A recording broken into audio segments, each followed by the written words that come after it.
Welcome to Storytime with the Intimacy Ally. Each episode will tear down a myth, kick a social norm in the beanbag, gut punch a sex ed untruth, or destroy a poorly constructed relationship expectation. Get ready to unlearn all the crap you accepted as fact. Strap in for a mind-blowing revision on what sex is and what it can do. Prepare yourself for a whole new thought pattern when it comes to modern relationships. And now, here's your host, Jenny Simus, the Intimacy Ally, relationship expert and certified sex and intimacy coach.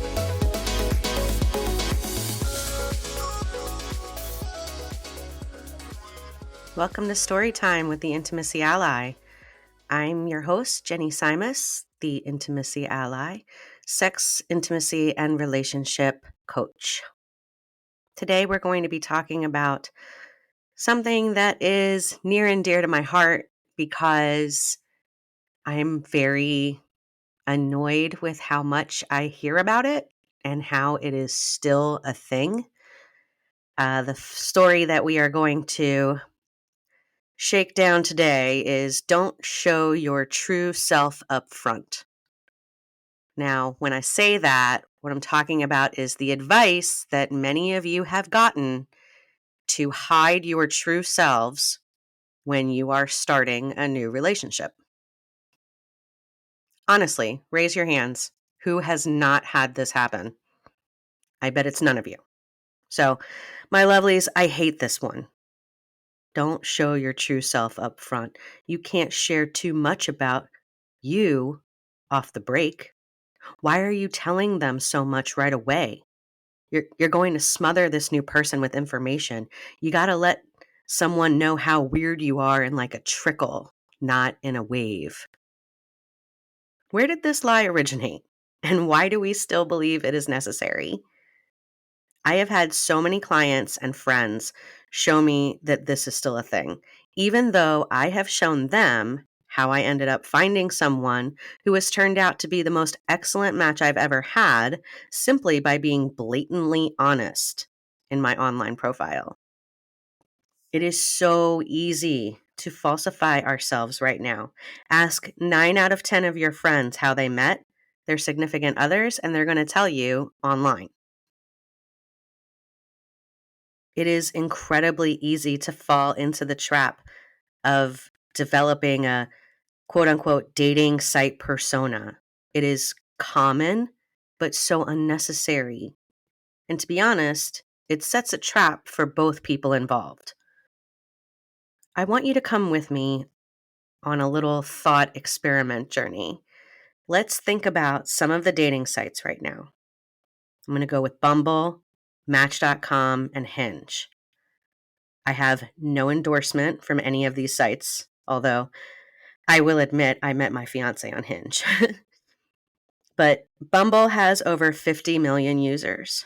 Match has 21.5 million users. Hinge has about 23 million. I found all of this through a simple Google search. I hope nobody's going to hold a gun to my head about being accurate.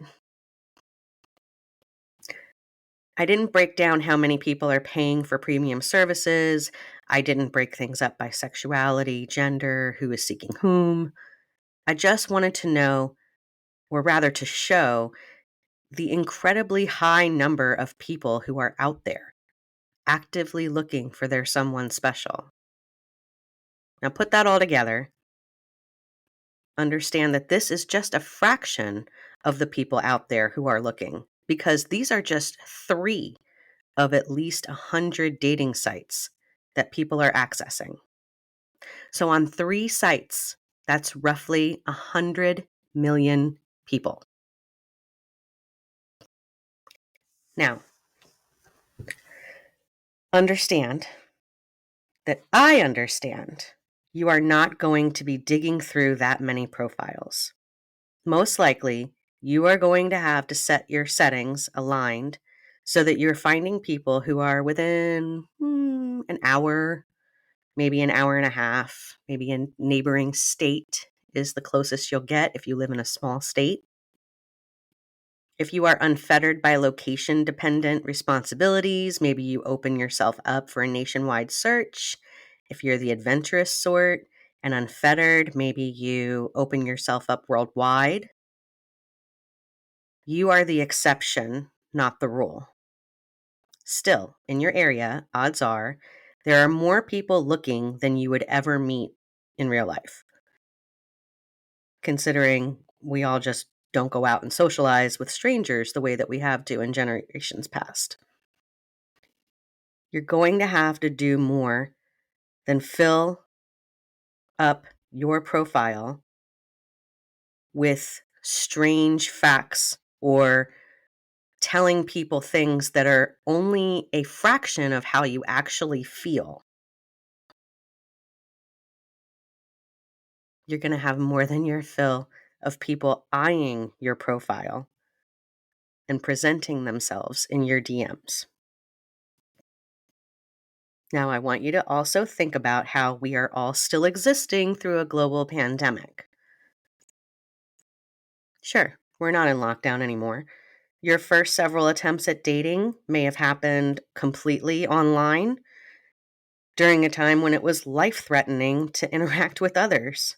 It has taken me a while to wrap my mind around how ostracizing that must be for this generation of new daters. People returning to dating after many years in a marriage or long term relationships. If our first impressions have become solely reliant on dating profiles and social media, then what are we really understanding about a person when we first meet them? IRL. So I hope you came with me on that thought experiment.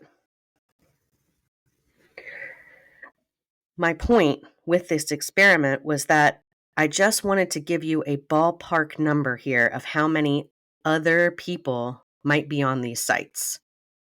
I want you to understand that somewhere in all those digitized faces and profile prompts, there could absolutely be a handful of someones who like the same movies, TV, sports, plays, activities that you do.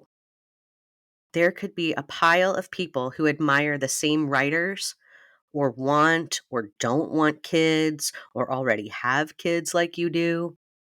There could be some incredibly compassionate people who would never insult you for your looks or your thoughts, who are just looking for acceptance and love the same as you.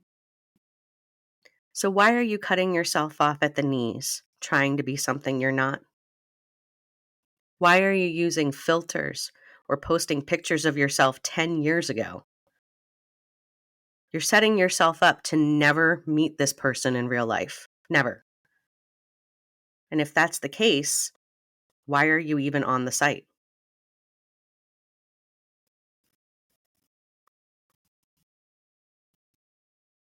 Why are you hiding your crazy? We are all a bit mad. It's true. Why are you hiding that part of you? We are passionate. We are opinionated. We have fears and doubts. We have hang-ups and baggage that we need to sort through. And sometimes it doesn't get sorted before we find someone who ticks a shit ton of boxes for us. And we might just find out that we have the crazy that complements someone else's crazy. Okay, now I know what you're thinking. That's all well and good, but shouldn't we keep our guards up when we first meet somebody new? Well, of course. You don't want to put yourself in danger. You don't want to share your deepest and darkest secrets in the second sentence of an exchange with a potential partner. But what I am seeing is that being on these dating sites is becoming a second job for people. It is intense. Examining and re examining your pictures because you think that is what is keeping people away.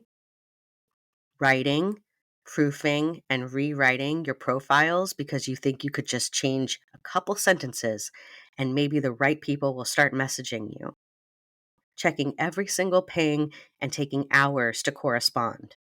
Getting into these mini relationships for 5 to 8 weeks online just to have someone never even meet you in real life.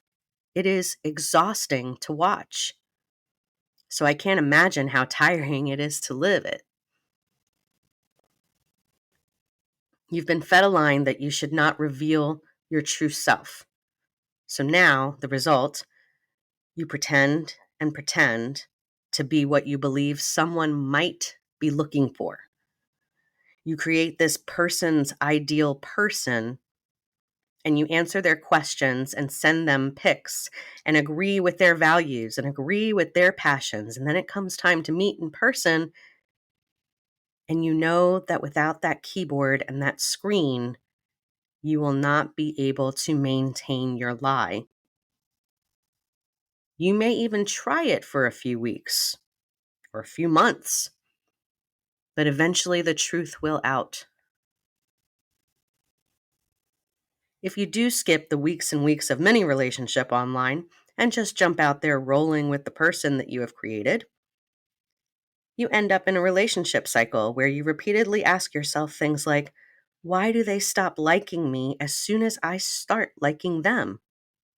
Because your persona is this no needs, independent person when truly you are codependent as fuck.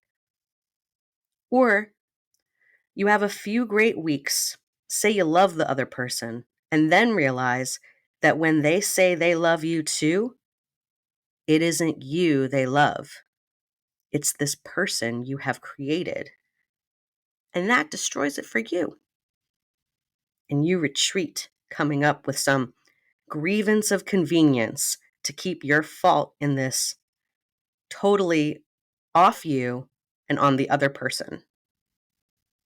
Meanwhile, on the other side of things, the people who are on these sites being themselves from jump get tired and frustrated and more lonely and more depressed because they keep falling for people who refuse to show their true selves. Bottom line, we are all nowhere near perfect. Trying to be this cookie cutter example of beauty or financial success or mental wellness is not going to get you to true love. It is our idiosyncrasies that make us unicorns. It is our passion about issues and entertainment and hobbies that make us interesting. Don't hide those parts of you in desperation for a partner. Find your people by being the most authentic version of you from jump. And if you need any help discovering who that is, or if you have completely fallen out of self-compassion, then I want you to reach out to me. I want you to email me at theintimacyally@gmail.com. I want you to go to theintimacyally.com and sign up for a discovery call because you need to know that if you are selling a lie or a version of you that is untrue while you're on these sites, you are totally not valuing the absolute authentic you that is a unicorn. And for someone else, you, just the way you are, is perfect. It is ideal. And until you can wrap your mind around how wonderful you are, I highly recommend jumping off these sites. Forget them. Close them out. Shut them down for a month. Invest in yourself. Invest in some self-examination. Invest in some self-growth. And understand that you have to be compassionate with yourself and accept your faults and accept that you are not a 10 in every aspect that they're asking about on these sites. And that is totally typical and normal. And there are people on the other side of the screen who think the same way about themselves. And you are ideal for them. I hope you'll join me next week.